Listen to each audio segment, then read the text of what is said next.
Bom sábado, queridos irmãos. Amém. Bom sábado, queridos irmãos e colegas das redes sociais também, que estão compartilhando esses momentos tão importantes. De fato, isso aqui é um banquete espiritual. Eu me lembro lá em Salmo 122 que diz: alegrei-me quando me disseram, vamos à casa do Senhor. Eu acho que a gente só entende bem essa mensagem quando nós não temos condições de estar constantemente na casa do Senhor. Muitas vezes a gente sente falta daquilo que não temos mais. Infelizmente a minha vida tem sido viajar. Fiquei quase 2 meses viajando pelo Brasil todo. A última vez que eu estive aqui, eu tive o privilégio de ver a minha irmã se batizando há 1 mês atrás, mais ou menos. Que festa, que coisa maravilhosa. Como Deus é bom. E aqui, revendo os irmãos, apesar de eu não poder estar aqui constantemente, nós sentimos falta desse relacionamento, dessa irmandade, convivermos com os acertos, com os erros, com os defeitos uns dos outros, orarmos uns pelos outros, e é só assim que cresce o amor. Por isso que nós nos congregamos, daí a importância da igreja. Aí você vem nessa igreja, cada sábado, ela está mais bonita, além da presença de vocês. Parabéns aí à liderança da igreja, já temos o ar-condicionado funcionando.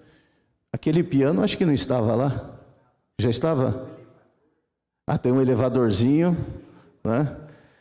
E obrigado a vocês que estão apresentando as músicas. Às vezes a gente sente, a mensagem musical já foi o sermão, mais do que o sermão, porque onde a palavra não vai, a música chega. E essa última música, que coisa maravilhosa, suavidade. Aí quando eu estava ouvindo essas 2 flautas transversal, né? Desculpa a minha ignorância. Que som maravilhoso. Eu tenho quase certeza que esse instrumento deve ter no céu, além das harpas, né? Porque é um dos instrumentos mais suaves e lindos que a gente pode ouvir. E tudo isso louvando a Deus. Deus seja louvado por isso. Quantos motivos nós temos para louvar ao nosso Deus. Nesta manhã, eu irei falar alguns assuntos, ou mais especificamente um assunto que tem a ver com escatologia. Às vezes, alguns membros não se sentem muito à vontade com alguns assuntos que são apresentados no púlpito. Mas, meus queridos, a escatologia exatamente apresenta os últimos eventos da história da humanidade. Às vezes são mensagens de extremo amor, mas às vezes são mensagens que têm que nos preparar para que abramos os olhos e entendamos que estamos vivendo na mornidão, como é a característica de Laodiceia. Muitas vezes, com muito amor, com amor te atrair, disse Jesus, mas muitas vezes ele repreende a quem ele ama. Então, quando a gente estuda Daniel, Apocalipse, os livros mais proféticos, nós temos uma visão do tempo em que nós vivemos. E nós realmente não temos mais tempo para perdermos tempo, se quisermos estar entre os salvos. Acho que nunca Jesus esteve tão próximo como nessa geração que vivemos aqui. E eu fico feliz por isso. Eu ando pelo Brasil todo. Eu ministro cursos. E ali, às vezes, com turmas de 50, 100, 150 pessoas. E além do curso, eu procuro fazer uma amizade com os alunos. E é impressionante quando você fala pouca coisa de Jesus, como eles abrem os olhos. O mundo parece que está pronto. Eles estão querendo, eles estão esperando a mensagem, eles não sabem mais o que fazer. Nesse pequeno filme que foi apresentado da Croácia, eu fiquei aqui pensando. Muitas vezes nós achamos que temos problemas na vida. Será que temos problemas? Nós temos muitas vezes dificuldades, que é bem diferente de problemas.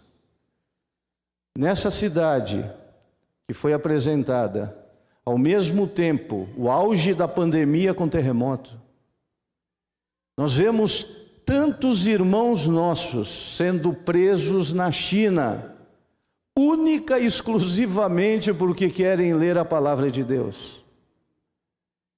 Isso eu acho que são problemas. Mas Deus sempre está ao nosso lado.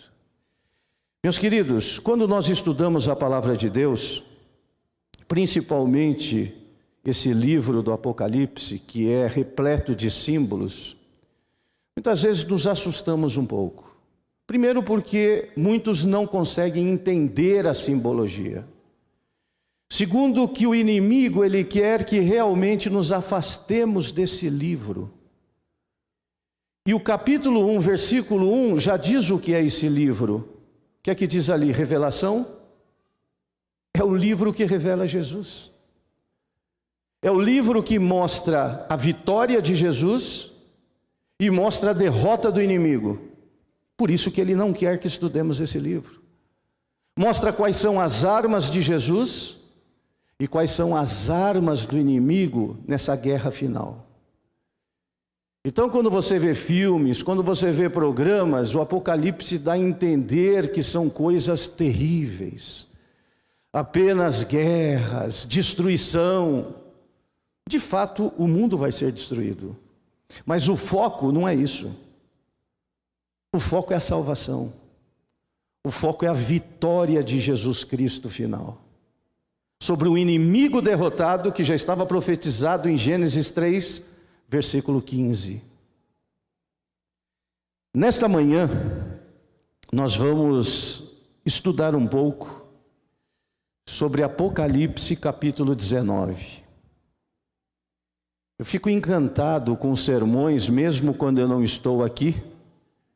Depois eu assisto pelo YouTube, onde eu estou. Sermões do pastor Gilson.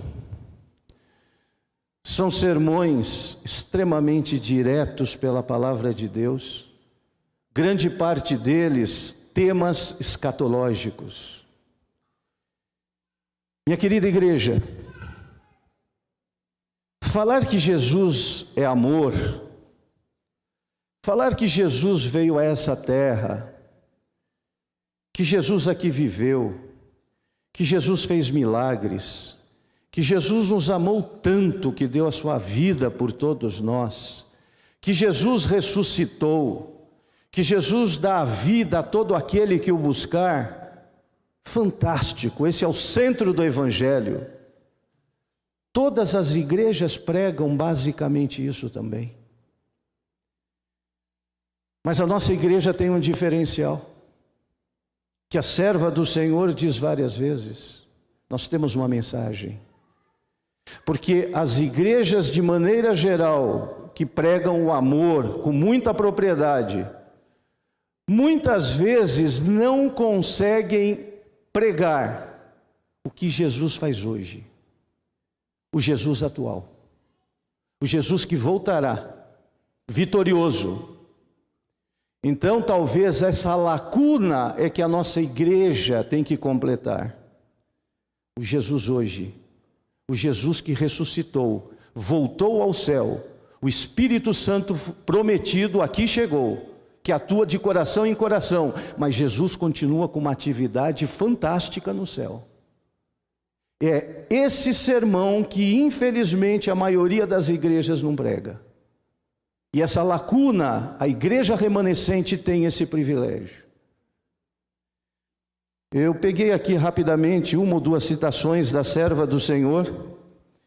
Quando os livros de Daniel e Apocalipse forem bem compreendidos, terão os crentes uma experiência religiosa inteiramente diferente, ser-lhes-ão dados tais vislumbres das portas abertas do céu, que o coração e a mente se impressionarão de tal forma com o caráter que todos vão desenvolver, a fim de alcançar a bem-aventurança que deve ser a recompensa dos puros de coração.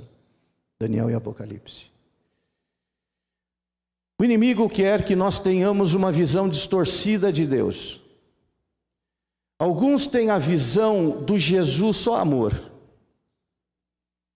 Jesus não tem amor, Jesus é amor.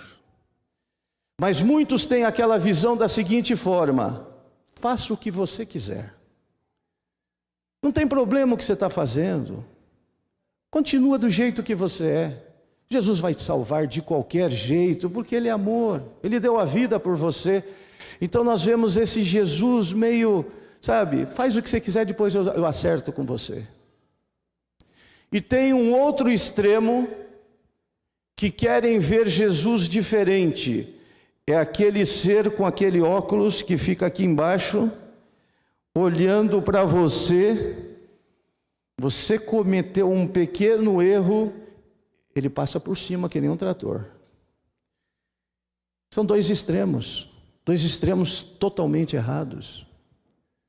Mas esses extremos são causados exatamente pelo inimigo, aquele mesmo que não quer que estudemos as profecias e os contextos escatológicos.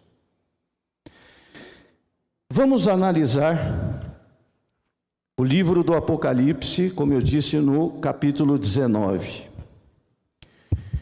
Esse livro, amado e odiado, esse livro foi escrito por volta do ano 96, pelo vidente assim chamado João. E esse livro, especificamente, além de mostrar aspectos salvíficos de Jesus, em especial esse capítulo, ele mostra o maior dos acontecimentos que nós aguardamos, que é exatamente a volta de Jesus Cristo. O centro da Bíblia é Jesus. O evento central da Bíblia é a sua volta. Não é para menos que nós temos no nome da nossa igreja essa grande esperança. Nós somos adventistas. Nós cremos piamente na volta de Jesus. Amém? Esse assunto é tão importante, ele é citado centenas e centenas de vezes na palavra de Deus. E sempre a palavra de Deus usa, às vezes, maneiras didáticas diferentes para que todos entendam essas mensagens tão solenes. Quando você abre a Bíblia sobre a volta de Jesus, num determinado local, fala que seria como a vinda de um pastor que separa ovelhas de cabritos. Em outro lugar, fala da vinda de um agricultor que vai separar o joio do trigo. Em outro lugar, é a chegada de um rei nas nuvens com uma coroa de ouro sobre a cabeça e uma foice afiada na mão. Em outro lugar, fala como a vinda de um pescador que, depois de lançar as redes no mar, separa os peixes ruins e os bons. São todas conotações da vinda de Jesus. Ou seja, quando Jesus vier, só haverá duas classes de pessoas. Não existirá terceira, como muitos pregam, e nós vamos ver agora no Apocalipse 19. Ou nós seremos salvos, ou estaremos perdidos. Quem escolhe isso? Nós. A única coisa que Jesus, com todo o seu poder, nunca vai fazer é tomar decisão por você. Ele está o tempo todo ao seu lado. Eis que estou à porta e bato. Meus ouvidos estão atentos às suas súplicas. Minha mão está estendida para te abençoar e te ajudar. Amor eterno te amei e te atraí. A Bíblia é repleta do amor de Jesus, mas Ele é justo. O suficiente para que nós entendamos que o salário do pecado é a morte. Se não for por Jesus, que deu a sua vida por nós, eu não tenho como me salvar. Por isso que Martinho Lutero disse, olhando para mim mesmo, como é que eu vou me salvar? Mas olhando para Jesus, como é que eu vou me perder? A escolha é sempre nossa. Apocalipse 19, a Bíblia apresenta uma imagem, vários símbolos que representam a volta de Jesus. Eu gostaria que você, meu querido irmão, aqui na igreja, ou aonde você estiver, nas redes sociais, se você puder no seu celular, se você puder na sua Bíblia, vamos estudar Apocalipse capítulo 19, do versículo 11 em diante. Aqui nós temos uma outra maneira de vermos a volta de Jesus. Por isso que o título é A Ira do Cordeiro. Parece que é uma coisa antagônica, né? Nós estamos acostumados a ouvir falar no Cordeiro de Deus. O cordeiro, aquele animal tão simples, aquele animal que quando é morto não grita, o símbolo da pureza. Só que agora vai mostrar esse cordeiro na sua ira. Ou seja, agora o Apocalipse vai mostrar que quando ele vier, ele vai dar a cada um segundo as suas escolhas. Esse cordeiro vai fazer justiça também. Nós temos o lado salvífico e o lado da justiça. Eu vou ler apenas rapidamente do versículo 11 em diante. E vi o céu aberto, e eis um cavalo branco, e o que estava montado nele chama-se Fiel e Verdadeiro, e julga e peleja com justiça. Os seus olhos eram como chama de fogo, sobre a sua cabeça havia muitos diademas, e tinha um nome escrito que ninguém sabia senão ele mesmo.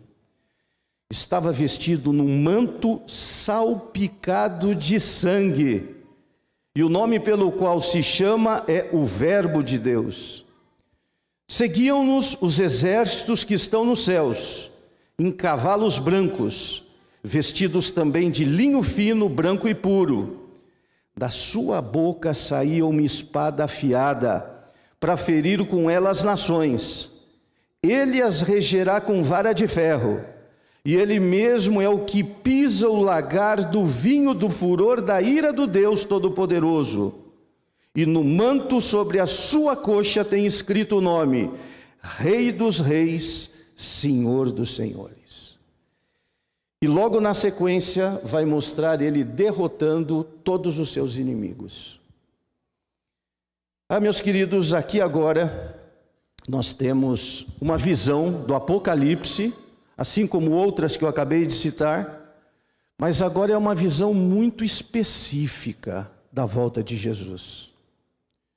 Agora mostra não mais o Jesus como na sua primeira vinda, como uma criança indefesa. Agora ele será retratado simbolicamente como Deus poderoso, que vem a dar cada um segundo as suas escolhas.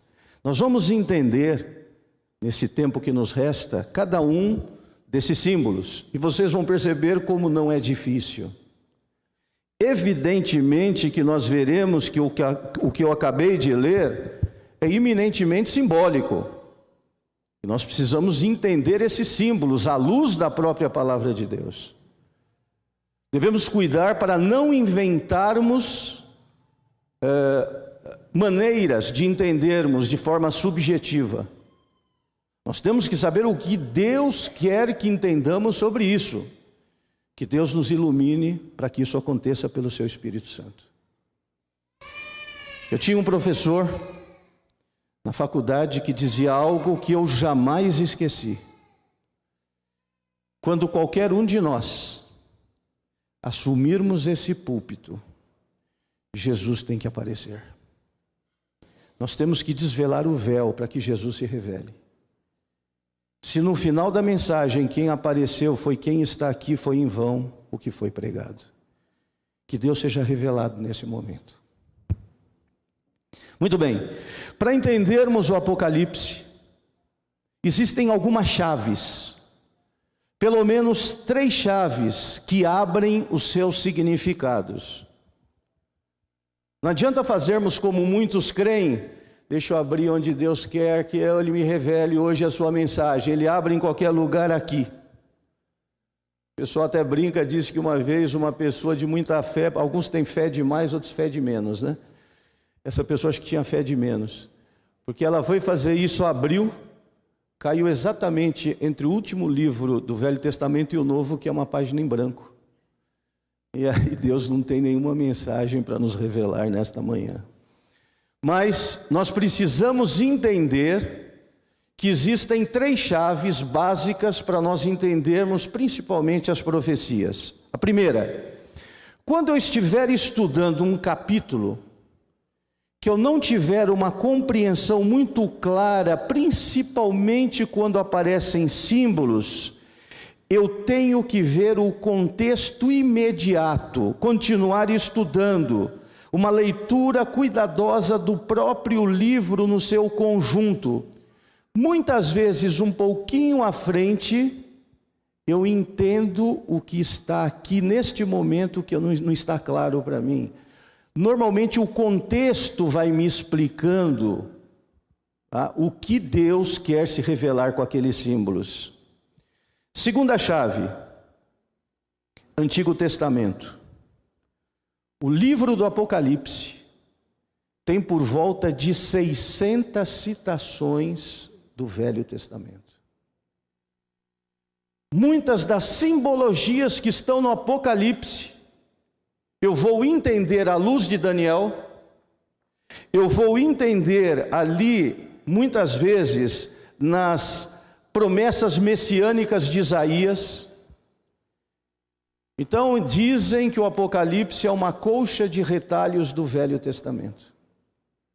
Por isso talvez que muitos não entendam o Apocalipse, porque grande parte dos nossos irmãos de outras igrejas dizem que o Velho Testamento caiu, foi cravado na cruz, não há mais necessidade do Velho Testamento.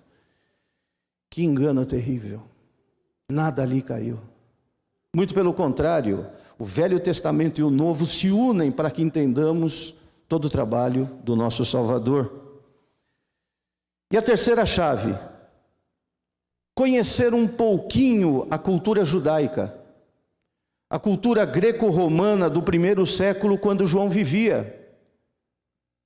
E aí, com essas 3 chaves, nós vamos entender melhor muitas coisas do Apocalipse. Então vamos agora analisar o que eu li rapidamente. Vamos lá em Apocalipse 19, primeiro versículo 11.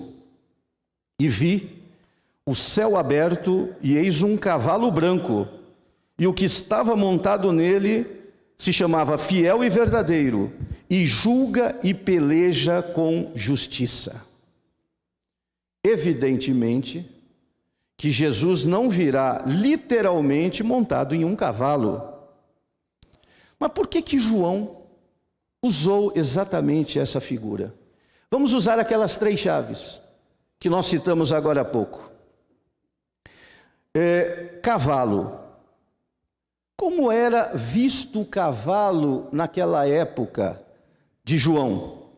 Como é que era entendido o cavalo na cultura do 1º século?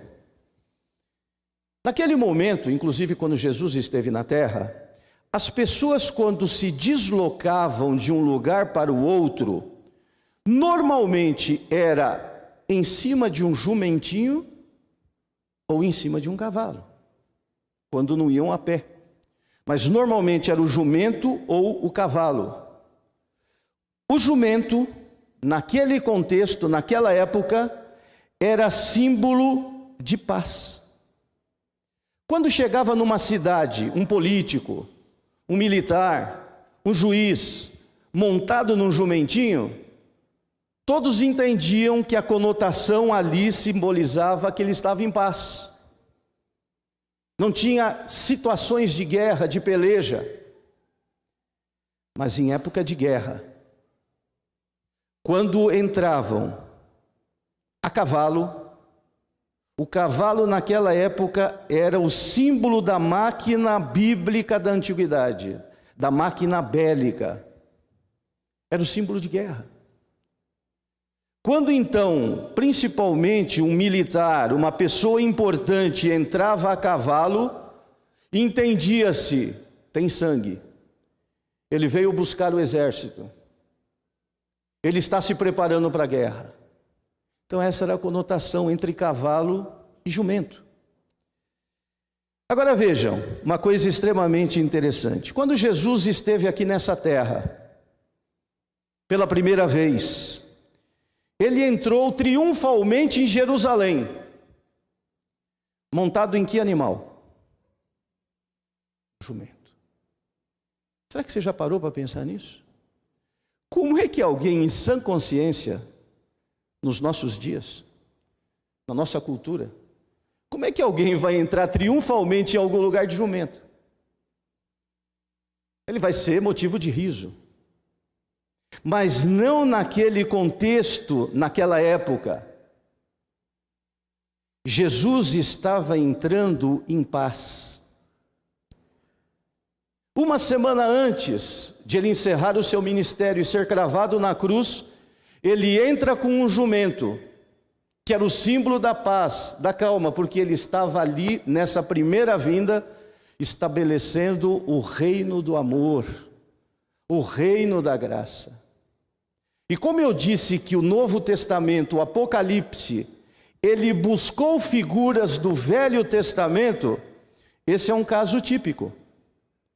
Vamos lá em Zacarias. Zacarias.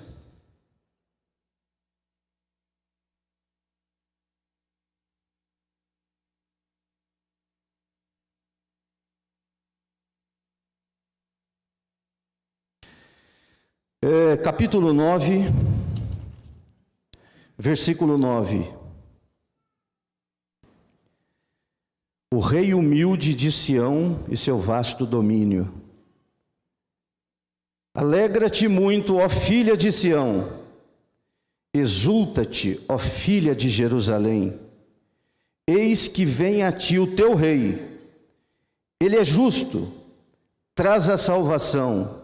Ele é o quê? Humilde, e vem montado sobre um cavalo, vem montado num jumento, sobre um jumentinho, filho de jumenta. É até reforçado que é jumento mesmo. Aqui já era um aspecto messiânico, uma profecia do Velho Testamento, que Jesus entraria e viria de jumento. Nós vemos isso se concretizando em São Mateus. Em São Mateus, capítulo 21, 4 a 7. São Mateus 21, 4 a 7. Ora, isso aconteceu para que se cumprisse o que foi dito pelo profeta, o que eu acabei de ler em Zacarias. Dizei à filha de Sião, eis que aí te vem o teu rei. Como que é esse rei? Manso, montado em um jumento, em um jumentinho, cria de animal de carga, indo, pois, os discípulos e fazendo como Jesus lhes ordenara. Percebam a relação da Bíblia? Como um puxa o outro, como João usava a linguagem do Velho Testamento. Aqui nós estamos entendendo sobre o jumento, daqui a pouco vamos entender do cavalo. Nós já vimos que o jumento era época de paz. O cavalo era o oposto, era momento de guerra, de peleja, como nós observaremos agora em Apocalipse. Quando Jesus entrou com o jumentinho, ali começou a criar uma confusão na mente de muitos judeus. Porque eles esperavam que Jesus entrasse triunfalmente em Jerusalém no jumentinho? Não. Eles queriam ver Jesus num cavalo, que é o símbolo de guerra. Eles queriam ver Jesus, de uma forma ou outra, acabar com o Império Romano. A maioria desses que viram Jesus entrando com jumentinho, pouco tempo depois, estavam gritando: crucifica-o. Porque eles queriam Jesus da visão, da ótica de Davi, guerreiro, militar, armas, derrotando os inimigos. E agora o Messias, o Salvador da humanidade, entra num jumento e morre numa cruz. Foi um balde de água fria. Talvez seria até para nós. Os discípulos ainda esperavam que de uma hora ou outra Jesus também fosse se revelar, fosse aparecer glorioso. Mas ele veio por uma outra missão. A primeira vez ele veio trazer o reino da paz. Ele veio mudar o coração das pessoas. Ele veio estabelecer o reino da graça, para dar salvação a todo aquele que nele crê, tá? Não pereça, mas tenha a vida eterna. Não entenderam que Jesus estava ali como príncipe da paz, muitos deles. Agora Apocalipse 19 vai mostrar Jesus voltando a essa terra. E agora sim, não tem mais nada de jumento. Ele já estabeleceu o reino da graça e do amor. Agora, Apocalipse 19 mostra ele vindo em cima de um cavalo. Agora, o contexto profético, ele vem para uma peleja. Agora ele vem para uma guerra. Agora ele vem para vencer esse mundo. É todo o contexto desse Apocalipse 19. E nós temos que entender que todo ele é o contexto da peleja, é da guerra. E vocês vão observar parte a parte do que nós vamos ler a partir de agora. Jesus aqui é retratado que ele vem travar a última grande batalha da história dessa terra. Ah, meus queridos, não tem mais jumento. Agora é o cavalo. Ele vem, Apocalipse 19, no final que eu não li ainda, ele vem para derrotar definitivamente a besta, o falso profeta, e todos aqueles que receberam o sinal da besta em contraste com o sinal de Deus. Por isso que aqui está mostrando, ele vem de forma salvífica, para dar a vida eterna aos salvos, e vem dar a derrota final a todos aqueles que o rejeitaram durante todo esse tempo. Inclusive, isso é identificado em Daniel capítulo 2. Naquela estátua de Daniel, de Nabucodonosor, aquele sonho dele, aquela estátua onde cada parte representava um reino que se sucederia dominando o mundo, chegou finalmente nos pés da estátua onde vivemos hoje. E o que acontece? Aparece uma pedra, aparece uma rocha, que virá para esmiuçar os pés da estátua e agora estabelecer definitivamente o seu reino. E esse contexto de Apocalipse 19 é exatamente essa rocha. Agora ele vem para esmiuçar os ímpios dessa terra. Ele vem para mostrar a sua vitória. Então, repito, a volta de Jesus tem dois aspectos: salvífico, para todo aquele que nele crê, e maldição, pena de morte a todos aqueles que até hoje desdenharam da sua graça, da sua salvação e do seu sacrifício. Então todo o capítulo 19 tem a prerrogativa, tem a ótica de guerra. Então versículo 11 acabamos de ver, peleja de Cristo contra as forças malignas. Versículo 12, nós vamos na sequência. Os seus olhos eram como chama de fogo, sobre a sua cabeça havia muitos diademas, e tinha um nome escrito que ninguém sabia senão ele mesmo. O que será que significa tudo isso que nós lemos aqui agora? Primeiro, chamas de fogo. O que isso significa? O fogo na Bíblia, normalmente, tem dois significados. O positivo, purificação. Fogo purifica.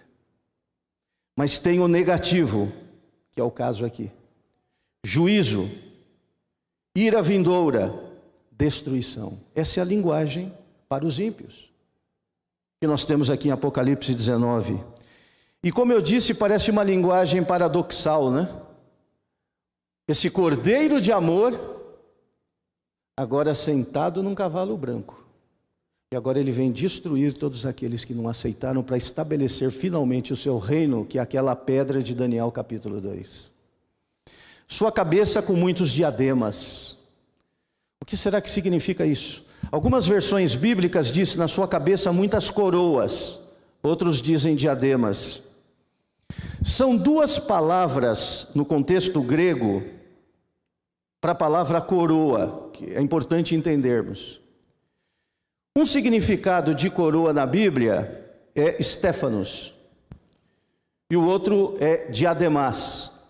Por isso que eu falei, às vezes é interessante entendermos o contexto, tanto histórico, cultural, do significado de algumas palavras.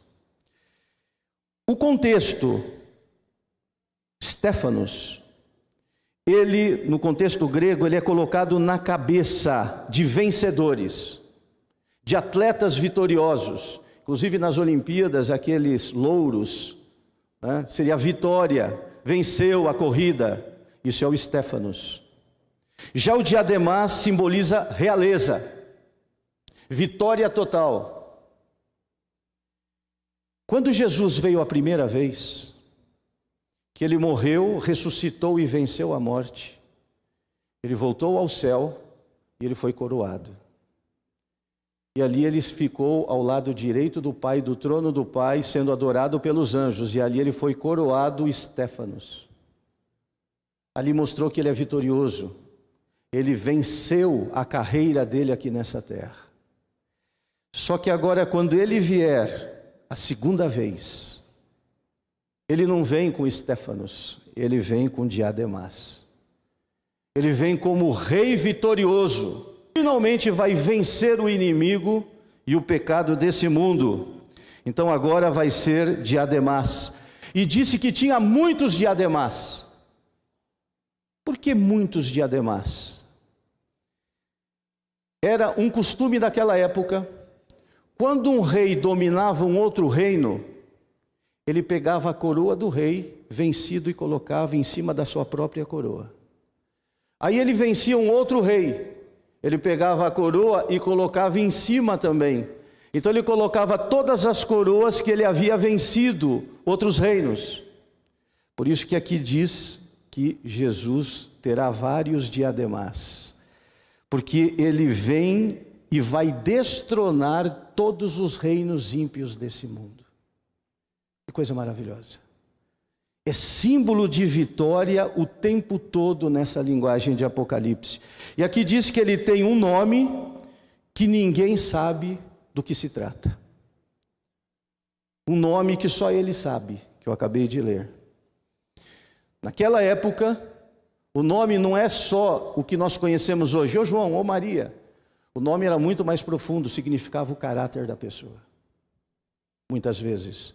Na lição dessa semana nós vimos que Abraão passou a ser Abraão, Sarai passou a ser Sara.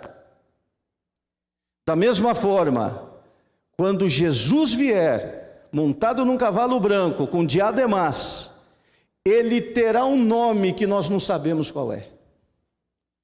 É uma faceta do seu caráter que nós desconhecemos. Por isso que tem essa conotação agora de vitória, de destruição dos ímpios. É uma faceta do caráter do nosso Salvador. Não apenas o cordeiro. Aí nós entendemos que o cordeiro vem na ira. O cordeiro vem para destruir. E nós às vezes não entendemos esse outro lado que é a justiça. Versículo 13. Estava vestido em um manto salpicado de sangue, e o nome pelo qual se chama é o Verbo de Deus. Interessante. Na visão de João, ele viu que o manto de Jesus estava salpicado de sangue. Sangue de quem? Muitos querem ver que esse sangue tem a ver com expiação, tem que ver com sangue na cruz. Nesse contexto, não. aqui é o sangue dos seus inimigos. Isso era comum acontecer, o sangue salpicar. Aí, essa expressão do sangue salpicado nas vestes foi tirado também do Velho Testamento para a gente entender melhor.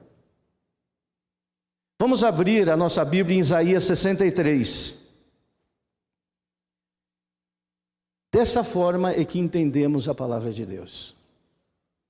Isaías 63, versículo 1 a 3.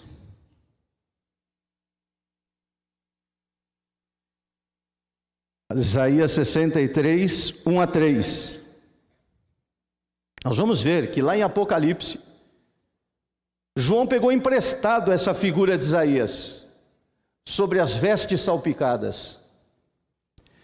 Quem é este que vem de Edom, de Bósra, com vestiduras tintas de escarlate, de sangue vermelho?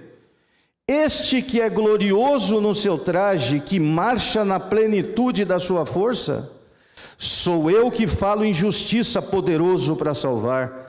Porque está vermelha a tua vestidura, e as tuas vestes como as daquele que pisa no lagar? Eu sozinho pisei no lagar, e dos povos ninguém houve comigo. Eu os pisei na minha ira, e os esmaguei no meu furor, e o seu sangue salpicou as minhas vestes, e manchei toda a minha vestidura. Perceba uma linguagem semelhante? Aqui em Isaías, mostra a vitória divina sobre Edom, um reino ímpio. E aqui mostra que Edom era como um lagar. Lagar era um local onde colocava uva, um tanque. E as pessoas iam lá e pisavam a uva para pegar o líquido. Então isso simboliza bem essa questão que estamos vendo aqui agora. Edom era como se fosse um lagar. E agora vem um rei vitorioso e pisa em Edom como se pisa em uvas. E respingou aquele vermelho simbolizando o sangue nas vestes, ou seja, do inimigo. Aqui agora João aproveita essa simbologia. Só que agora não é Edom. O lagar não é Edom. O lagar é o globo terrestre. O lagar agora tem uma visão cósmica. O nosso rei, que agora vem sobre um cavalo, na última peleja, ele vai pisar o lagar dos inimigos. E esse sangue dos inimigos, simbolicamente, vai respingar nas vestes sagradas de Jesus. Esse é o símbolo de guerra que nós estamos vendo aqui em Apocalipse. A segunda volta de Jesus à terra será o próprio lagar. E aqui diz o seu nome. E aqui diz a palavra dele. Meus queridos, Jesus vem como verbo de Deus. Ele não vai entrar em luta corporal com os inimigos. Ele não vai trazer armas. Ele vai vencer pelo poder da sua palavra. Que poder imenso tem a palavra de Deus. A glória de Deus e a sua palavra. Pela sua palavra, diz a serva do Senhor, o ímpio não resistirá à sua presença. Essa mesma palavra que criou os céus e a terra. Essa mesma palavra que disse, está feito, está consumado. Essa mesma palavra que disse, Pai, perdoa-lhes porque eles não sabem o que fazem. Essa mesma palavra que curou tantas pessoas, que deu vida a tantas pessoas, agora vai ser a palavra com o mesmo poder para destruir todos os ímpios.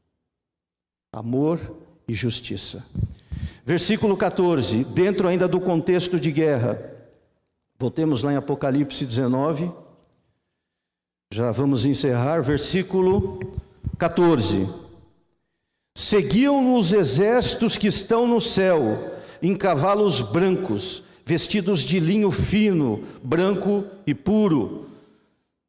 Como nós dissemos, linguagem de guerra. Os anjos vêm junto com Jesus Cristo. E eles vêm agora também numa conotação de guerra, prontos, montados em cavalos também. Versículo 15. Da sua boca, isso aqui é pesado, Da sua boca saía uma espada afiada, para ferir com ela as nações. Ele as regerá com vara de ferro, e ele mesmo é o que pisa, de novo, o lagar do vinho do furor, da ira do Deus Todo-Poderoso. Nesse versículo nós vemos 3 imagens claras de destruição. Espada para ferir, que é a sua palavra, é a sua boca. Cetro de ferro, vara de ferro para reger. E pés para esmagar. Não há dúvida que na segunda volta de Jesus, o contexto é que ele vai destruir os ímpios, todos aqueles que foram contrários a ele. Infelizmente, o mundo evangélico não pregam exatamente o que está aqui. Eles pregam que Jesus virá, mas não destruirá as nações. Eles dizem que haverá um arrebatamento secreto para aqueles que aceitam a Jesus. Alguns vão subir, alguns vão desaparecer, vai ter um arrebatamento secreto.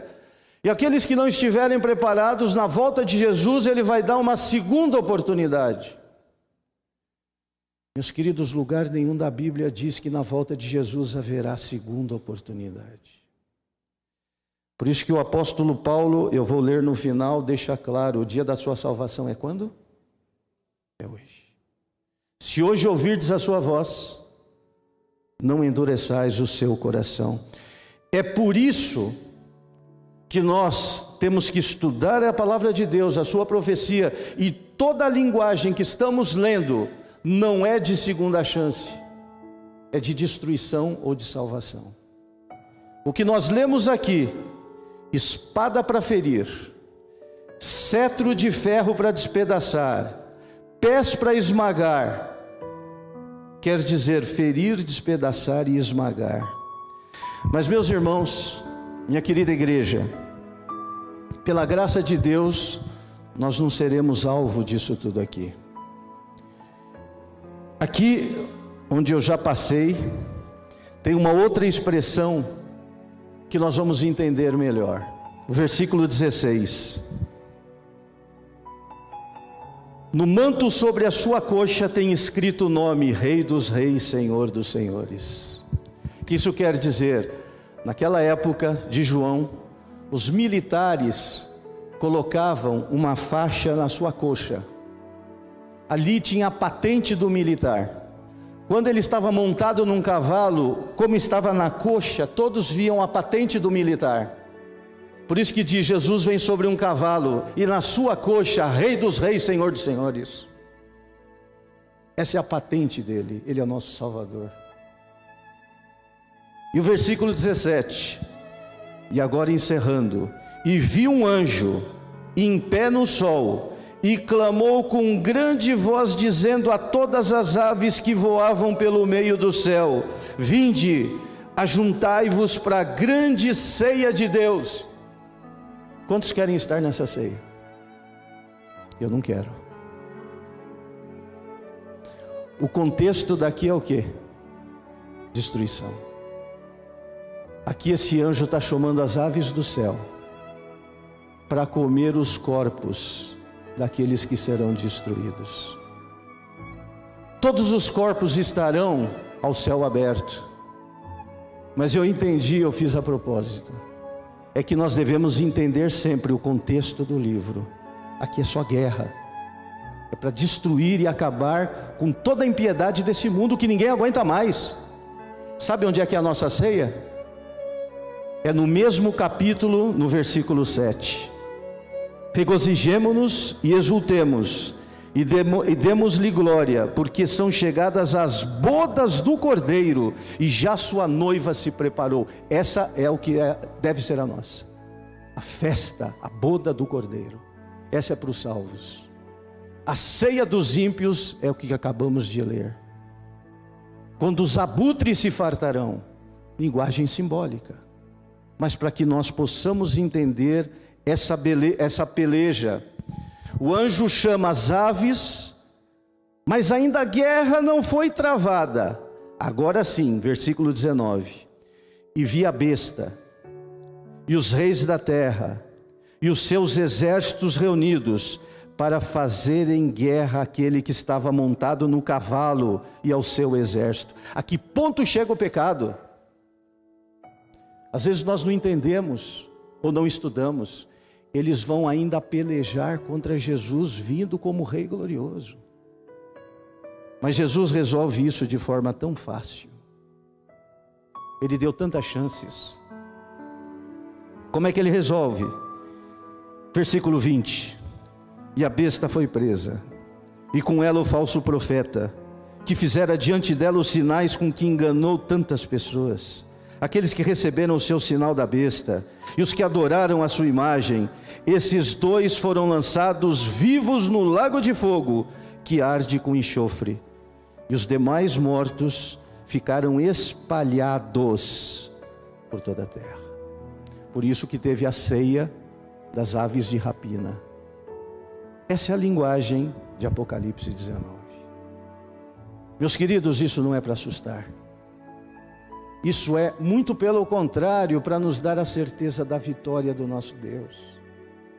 Quantas vezes nós ouvimos dizer hoje: mas onde está a justiça de Deus?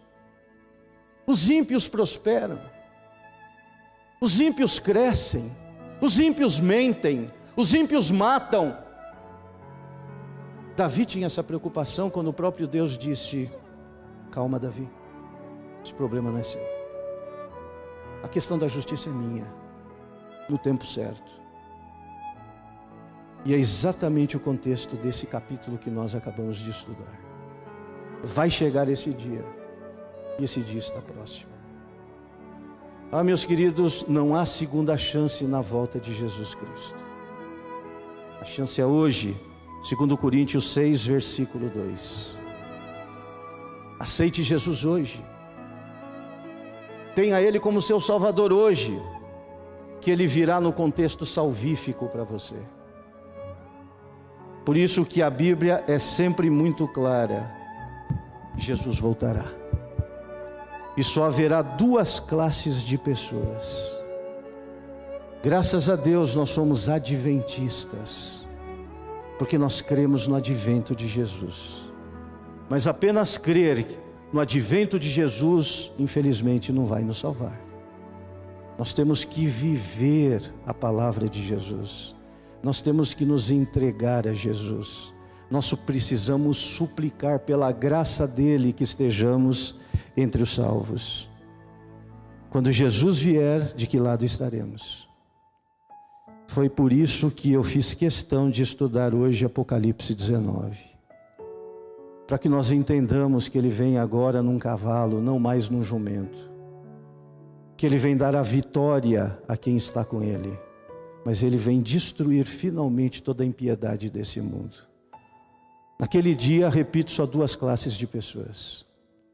Que nós estejamos naquela classe daqueles que olharão para cima. E aí dirão: esse é aquele a quem tanto aguardamos. E ouvir dele, para que nós nos encontremos com ele. Vinde.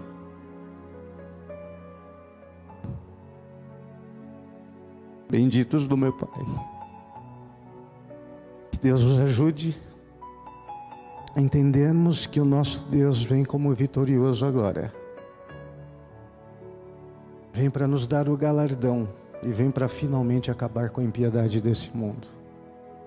E quando você puder, na sua casa hoje, leia o capítulo seguinte, Apocalipse 20. Agora vem o milênio. Agora estaremos com o nosso Deus na cidade que Ele está preparando. E aí passaremos os 1000 anos com Ele, para que então finalmente a nova Jerusalém desça, o novo Éden seja estabelecido aqui nessa terra. Que Deus os abençoe e nos dê sabedoria para estarmos em pé no grande dia do nosso Senhor. Amém. O Senhor nos abençoe e nos guarde.